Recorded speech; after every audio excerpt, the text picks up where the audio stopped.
All right, folks, it is time for this week's review of The Walking Dead. Today, folks, we're going to be reviewing episode 8, For Blood. Now, again, and as always, if this is your first time checking out my reviews, please note that it is spoiler free, because I just want to get you excited, and that way you can experience the episode just like I did. So yeah, if you're looking for spoiler-filled reviews, I'm sorry, I don't have them here for you. But I will get you hyped, get you prepared of things you can expect and still be able to enjoy it. So, wow. This episode, a lot of detail in this episode. It's a lot of jokes I want to make with this episode as well, too. So, but overall, I like this episode. It's still not my favorite. You know, I already talked about my favorite thus far of this season and maybe of all of The Walking Dead. But this was still a pretty good episode. And like the opening scene, even before the title screen, really good. I mean, it gets you hyped. It really, really gets you hyped. And it's not like it's not something you haven't seen before. It's just in the fashion of that this is executed in a way that doesn't present heartbreak, but you're actually kind of, you're cheering, you're rooting, you're in favor of the things that is happening. And you'll see exactly what I'm talking about, what I mean. But it's really cool. I don't want to lead too much on. I haven't seen the trailer or the promo for this week, so I don't actually know what they're showing you. But I will say that the opening scene before the title screen, it truly gets you hyped for the things that are to come. And that's only half of the things that's to come, to be honest. But going into that, you also have our group that's still back in Alexandria. And for me, being in this area, what you call the DMV, the DC, Maryland, Virginia area, I gotta say, when storms or hurricanes come into the area, this is a really good depiction of how crazy it gets, minus the walkers. But so you have the group of them that are preparing for the storm, which is already scary. There's a lot of rain, thunder, and all that other stuff. But that also is causing infrastructure problems. So the group have to break up into 4 groups, I think they said. Some to repair, some to, I guess patrol, and then, you know, a group staying and so on. And while that's happening, I gotta say that it truly feels so good to see Connie back with the group. Like, I love me some Connie. And just seeing her back here and being a part of like the hierarchy of deciding what's happening, I really, really love her. And she's just the best. I don't even know how I made it this far. What we say, 6 episodes without her. So I'm so glad that she's back. And it just makes me smile seeing her around. But they're going through it. The storm is pretty epic. You have Judith, who is also not just going through it because she is young and storms are always scary to young people, but she's missing her mom. And at the same time, she still is considered a leader. So she has to help, you know, comfort the kids, especially her brother. And then, you know, obviously be available for whatever is to come. But then there's this other factor where Creepazoid Virgil's around. He's like trying to comfort her. And this is kind of like, bruh, you can't talk about Michonne. Like, you don't get to do that. So I don't trust the dude. And that whole scene was super awkward to me.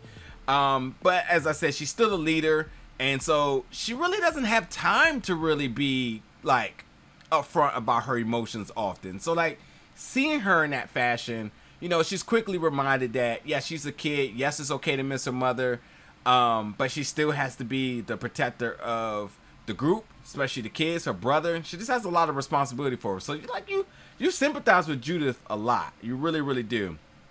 On the other half, you got the Reapers against Negan and Maggie and them, and that's just a game of chess. It's really just a game of chess. It's really intense to the point that I really still don't know how this all plays out, because it's a game of chess, and you know, chess is strategy, and you're seeing a lot of different things kind of happens as we see like a war or a battlefront engaging, but it's chess. Like I said, one person has an advantage 1 minute, the other person has an advantage in the other minute. So like that was really intense, kind of seeing how this went back and forth.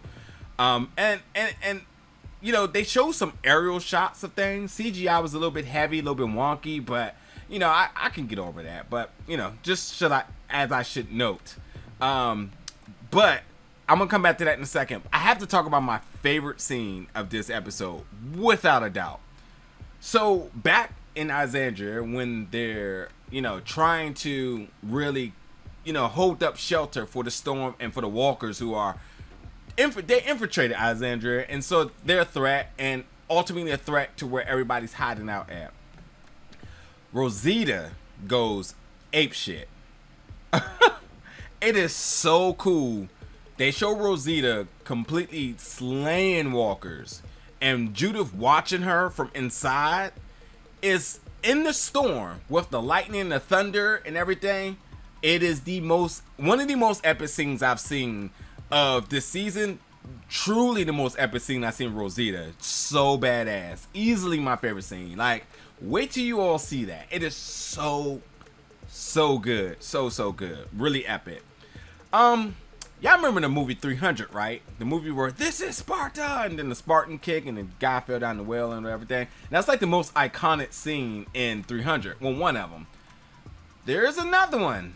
A very iconic scene in there. Not going to tell you what it is, but if you know the movie, then you know exactly what I'm talking about. You're going to meet the Walking Dead version of that in this episode. I'm not playing.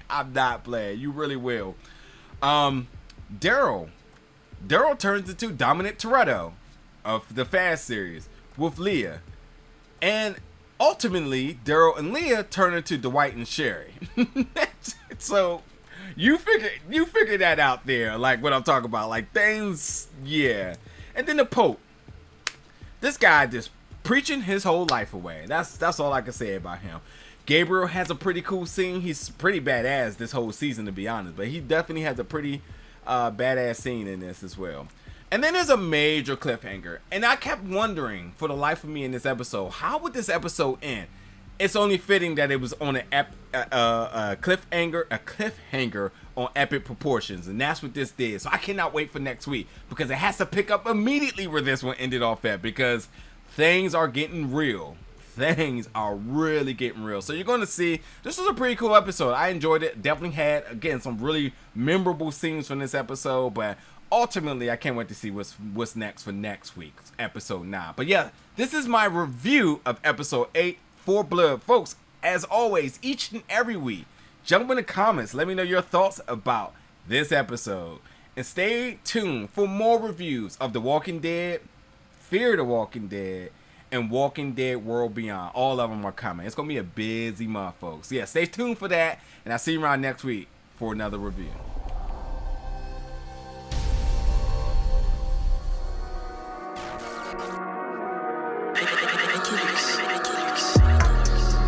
Big old bell.